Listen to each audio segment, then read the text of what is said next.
welcome back to Ivy English. I'm Karen. And I'm Chris Gorski. Today is May 16th, and we're on page 46 of your magazines. And today we're going to talk about a very, very common problem of all of humanity, of most of humanity, I would say. And, in fact, across human history, although it's a worse problem today because now we have the accurate technology to be able to tell time. We're talking about the science behind lateness. Right. If you said, well, I didn't know the time, I couldn't get here on time. Well, everybody's got a phone, a watch. It will give you the correct time. When we think about the past, one of the biggest problems we had for most of human history is, what time is it? Mm-hmm. And that seems silly, but that's really true. Even in eras where we had clocks, the ability to accurately measure time, and everyone agree, was an exceptionally difficult thing. Think of what you did this morning. Probably the very first thing you did was turn off your alarm clock. That is a technology that exists today that for many big parts of human history, they had no way to accurately do other than some rooster waking you up. And that's to arrive at the correct time was almost impossible. I will add in something to speak for people in my position. I never, ever use alarms, but I do want to check the time. That's interesting. So how do you awake? I just wake up. I sleep like the dead. You're blessed. I have slept through robberies in my own house. Oh, my gosh. Yes. I was woken up by the thief when he came into my room. Oh, my gosh. So, oh, God. You'll have to save that for another day. I need an alarm to wake me up. And so if I don't have an alarm, I will be late. I just need to check the time. I just never use alarms. And I really am keyed, I think, to the sun. So if it's getting close to sunrise, I will definitely wake up. And if it's darker, I will still wake up around that time. I find alarms really harsh. I just don't like. I agree. I don't like being yelled at in the morning by an alarm. My mom still has one of those really old, not the big bell one, like not one of those, but like the ones in the 80s, if you remember, like those are awful. The worst. Those I'm like, awful. Mom, why do you use this? Those digital clocks. It's so terrible. I have a very soft melody that wakes me up, and every time I visit home, that alarm clock just makes me crazy, and I would rather be late than have to listen to that thing. I can imagine, but I know it would spoil a piece of music for me if I had to listen to it to wake up. Anyway, the title of our article is The Science Behind Lateness. Now, if you're looking for some excuses why you are always late, you may find them here. Yes, we could share some unethical life hacks. We can go down this route if you need to. It's going to explain that actually being late is not so much a character flaw. There are reasons for it. So here's our article. We all have friends who are late for everything. You tell them to arrive at 7 and they arrive at 7:30 or later. Or maybe the late one in your friend group is you. What makes it so hard to arrive on time? There are many factors behind why some people seem constantly late for every event. When it comes to time management, one of the most fundamental skills we rarely think about is our perception of time. How much time we believe has passed can affect our punctuality.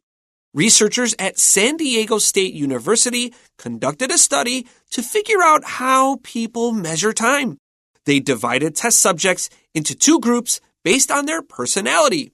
Type A people, who had traits of being ambitious and competitive, and Type B people, who were more creative, reflective, and explorative. They found that Type A people felt a minute had gone by after about 58 seconds, while Type B people felt a minute had passed after roughly 77 seconds. This discovery meant that Type B people believed they had more time than they actually did, which more often than not made them late. There are also mental factors that can contribute to chronic tardiness.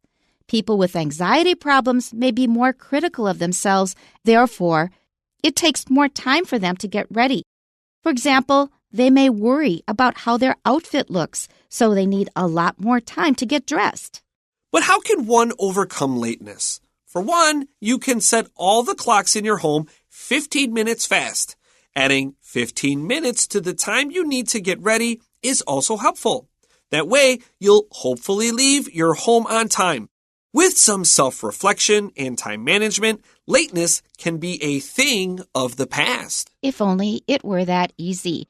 And what would happen to you if all your clocks were set at 15 minutes after the current time? So I actually do have this situation. Oh. I have my clock set 10 minutes fast, and I'm mad at myself that I do this because But it helps. I mean, sort of, no, because No. I am a little bit fundamentally opposed to the idea behind setting your clock 15 minutes fast. The theory. I'm not stupid. I know what time it really is. Yeah. I know looking at that time, I instantly do the mental math. Yeah. I don't know why I keep my clocks like this, but I do it. I think I used to, but now I think it's more helpful to have exact times. I agree. The correct times. And not all of our clocks always run on time. They run on batteries, and sometimes they slow down in things. So I have found, however, that it's better to trust your clocks. Because if they're ahead, you're never sure of them. You can't trust them anymore. You're not believing them.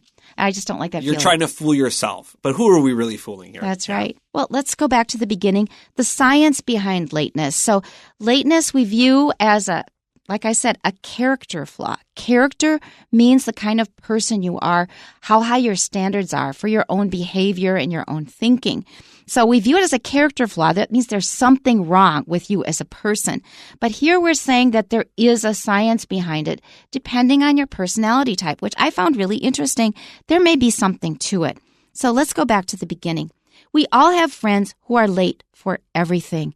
Now, I guess it's true, and sometimes I am the late one. I try to be on time. I don't like being really early either. So I tend to aim for being really, really precise, and I usually am. That's it's really funny. close. Me too. And to complicate matters, I probably by nature will want to be late.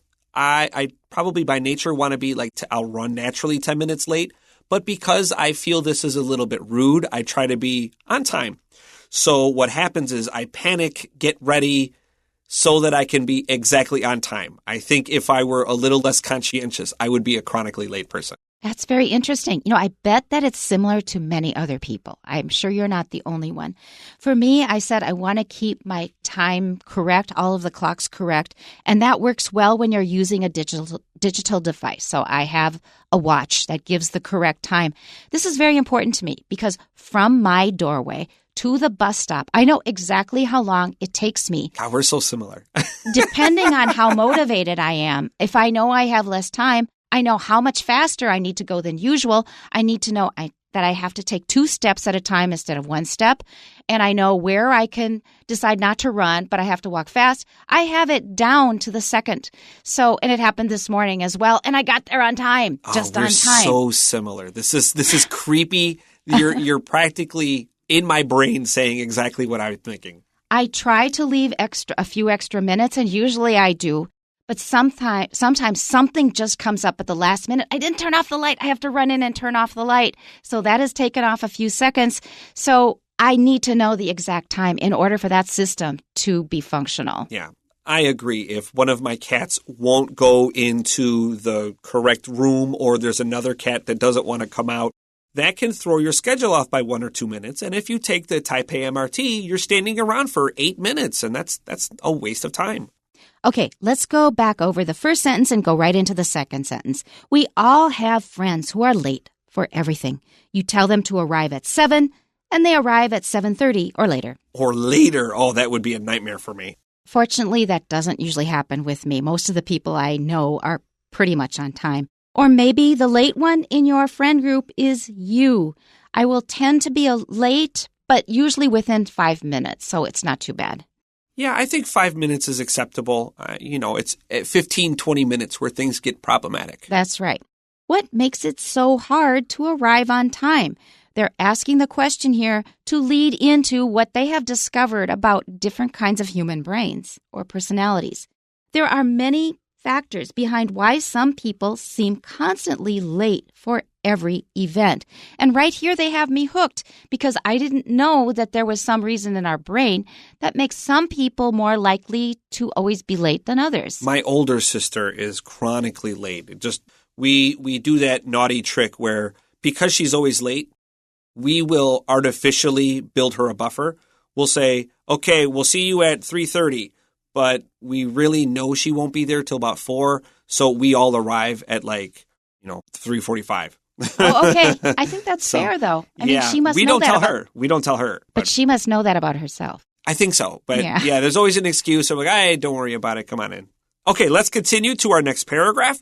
When it comes to time management, one of the most fundamental skills we rarely think about is our perception of time. And that is, in fact, something I had never really considered before reading this piece. So when we say the word fundamental, this just means basic, and your perception of time is what time do you feel it is? How much time do you have, and how much time do you need to get out the door and on your way to your location? We humans have a lot of skills that help us in everyday life that we probably take for granted and don't think about much. One thing that I think about a lot these days is how much water do you need to fill up the electric thermos? Because you have a line where you have to stop. If you put more water than that in, it will boil over all over the counter. And if it's too low, your water won't last as long. So I try to take a container and fill it up with the exact amount that is left in the thermos. And usually I'm right on the nose. And I'm not especially good with quantities or spatial concepts. That means that we humans have this built into us that we are pretty good at estimating volumes. That's interesting because I can understand not wanting to pour the second or third cup of water or whatever it is that takes to fill that line. It's weird because it doesn't take that much more effort, but in you want to be precise. You want to have a certain amount of precision, and so you want to nail this in one shot. And I think this is a reflection of your personality. I wonder if there aren't just people that are okay with pouring 3, 4, 5 times to get it right, or maybe it's not close at all, and they're just like, whatever. Well, I think first of all is I definitely want to save effort because you have to run to the kitchen and back because the thermos is in the next room. But it's a game. I agree. I think of this as a game too. And this is odd because, we've been doing this a while now, and we have many similar characteristic traits. And I think those err on the side of compassion and being conservative with nature and also being diligent and hardworking. We don't have a lot of slovenly traits, if I may say so many nice things about ourselves. I hope. So I wonder if there aren't people that are different than us that hear us talking and just think, we are so uptight. Yeah. And in Chinese literature, there's this famous character who thinks, close enough. Those guys are often good at what they do. I'll give them that. Okay. Let's continue. How much time we believe has passed can affect our punctuality. And this was the big surprise for me in this article, that our brains actually estimate time in different ways. So punctual is from Latin, and it just means sharp point. This is the word punctuation, like period, question mark, quotations.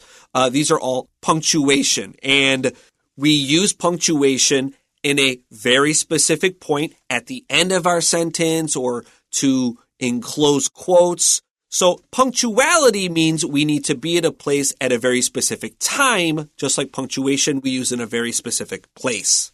Also, punctuation, don't add S. I said it 4 times wrong. I keep adding S. Don't do that. It's wrong. My mouth just wanted to put an S there. It's wrong. Don't say punctuations. If you really want to add an S, you can, but then you need to say punctuation marks. Let's continue to our next sentence. Researchers at San Diego State University conducted a study to figure out how people measure time. Now they've really got my interest. So when we figure something out, it means we're trying to learn something by doing a process. They divided test subjects into 2 groups based on their personality. Type A people who had traits of being ambitious and competitive, and type B people who were more creative, reflective, and explorative. It's interesting that they can divide it into such clear groups because I think most of us are a mixture of the two. I actually wrote down, are you more type A or more type B? I used the word more to reflect that we're a blend. I probably want to consider myself a type B person, but I'm probably actually more A. I don't know if I'm able to be honest with myself. I think you are a mixture. That's what I see. You have to be a blend, right? You're a mixture. Okay, let's continue to our next sentence. They found that type A people felt a minute had gone by after about 58 seconds, while type B people felt a minute had passed after roughly 77 seconds. That is fascinating. Doesn't this feel like the setup to a joke? And then like little Johnny comes in and a minute passes after whatever. Like there's a punchline coming here. You could do something like that, but what it meant for me was those type B people, they're dreaming. Because so-called creative people, and by the way, we are all creative. It is not just a certain group of artists and musicians who are creative. All of us are naturally creative. But I think it's a question of how much you indulge your creative side, because once you're in that creative space, you start dreaming. And when you're dreaming, you're in the right side of your brain, and then you forget about time. That's what happens, in my opinion. Yeah, and I do feel, at least this was my thought as a child, that adults attempted to close off, to wall off their creative sides, that they didn't want to indulge in that. Yep. That it was That's right. immature or childish to be creative and explorative with art or music or whatever. I think it happens to almost every human because we assume that all children like to draw, and they do. But then we also assume that they're going to give it up somewhere around second grade. That's funny. I personally draw in my own kids' books. As a way of demonstrating to them that I don't have a problem when they doodle in their books. Yeah. Some of them like to doodle. I remember being scolded for doodling, and now I'm the teacher. And if you doodle in your book, and as long as you're doing it at the correct time, you're checking your answers, et cetera, if you doodle, I have no issue with it. And as long as you're not obscuring the parts you need to read and know. Yeah. In fact, I quite like when students contribute to their writing by doodling, but all of this is neither here nor there. That's right. Obscure means to cover it up so you can't read it clearly or see it clearly. Let's continue to our next sentence. This discovery meant that type B people believed they had more time than they actually did, which more often than not made them late. I am convinced that these people simply go into a dream state. You're just going into a state where you're daydreaming. It feels very optimistic to me. I imagine optimistic people will be later than maybe more pessimistic people because, I can finish this in this amount of time is a naturally optimistic position. Always multiply that number by 3. Ooh, that's a good thought. I do this mental math in my head. I do ask because I work nights naturally, but we record in the morning, and those nights I don't often get a terrible amount of sleep. I'm often usually a little bit sleep deprived, a little bit short on sleep on days I record here. So I do ask myself the question, what's the latest I can wake up and finish everything and not be late? Makes sense. An important calculation. Third paragraph, there are also mental factors that can contribute to chronic tardiness. So there are things going on in your brain that can tend to make you late. People with anxiety problems may be more critical of themselves. Therefore, it takes more time for them to get ready. Like if you're worried about what you're wearing, like it says in the next sentence, are people going to judge me? They're going to criticize me. Oh, my hair isn't good enough. If you're really worried about all those things, you may just need more time. Let's look at the word chronic. Chronic is a Greek word that means time. Here, chronic means repeated, and it's not good. And tardiness is Latin for slow. You may know maybe some people have mental retardation. This means they have disabilities where they can't perform at what we might call standard levels. And we don't usually use that word anymore. It's not politically correct. We'll say like mentally challenged or something. I agree. It is a little bit of a word that's fallen out of fashion, but tardy meaning slow here. Mm-hmm. Okay, the last sentence of our paragraph, for example, they may worry about how their outfit looks, so they need a lot more time to get dressed. On one of the first dates with my wife, we weren't even boyfriend-girlfriend at this time. We were going to meet at Yuanshan Station in Taipei. And if you know the Yuanshan MRT station, it's the first MRT station that comes out of the ground heading north towards Danshui. And the sun sets quite beautifully over the platform there. And it was a very nice warm day. And I was waiting for this beautiful girl who was going to meet me. And 15 minutes goes by, 45 minutes goes by, 1 hour goes by. And I'm thinking, she stood me up. Like she doesn't want to see me, which is fine. So I just texted her. But well, I understood. I understand what's going on. Are you okay? She's like, I'll be there soon. Are you sure? If you don't want to see me, it's okay. I'll be there soon. 90 minutes goes by. 2 hours goes by. I said, are you coming or not? 2.5 hours later, this very beautiful girl shows up. Oh, no. And she was very excited for the date. And she could not get herself ready because she was so concerned about how she would look. No. And so she just kept spending more and more time getting dolled up. She looked story. exceptional. And the sunset was beautiful. But she was late 2.5 hours. Oh, my, what a great story. Okay, we have one paragraph left. But how can one overcome lateness? All right, that's the question. How can we fix this problem? For one, you can set all the clocks in your home 15 minutes fast. And we've already discussed this. I personally don't think it's a good solution, but it works for some people. Yeah, or just set it two days in advance. Set it no. 5 years in advance. You'll never That will be not late, work. right? This logic doesn't work. Adding 15 minutes to the time you need to get ready is also helpful. Yeah, that's right. So you should start earlier. But knowing that your clocks are lying to you, for me, doesn't work. I think adding time is the best solution here. Next sentence, that way you'll hopefully leave your home on time. Yeah, that's what we all hope. With some self-reflection and time management, lateness can be a thing of the past. I think they wrapped that up a little too fast. They haven't really solved our problem yet. They just kind of suggested some beginnings of solutions. I think Atticus has the proper take on this. He says, I hope to arrive to my death late, in love, and a little drunk. That sounds like a good solution. Oh, that's lovely. Okay, let's go to our questions. Number 1. Which word in the passage means the fact of arriving or doing something at the expected time? And this is a word we talked about quite a bit. That word is punctuality. Note that it's spelled with a T-U, but we make a sound. We pronounce it as ch, punctuality. Number 2. Fill in the blanks with the information contained in the passage. We have a nice little table here.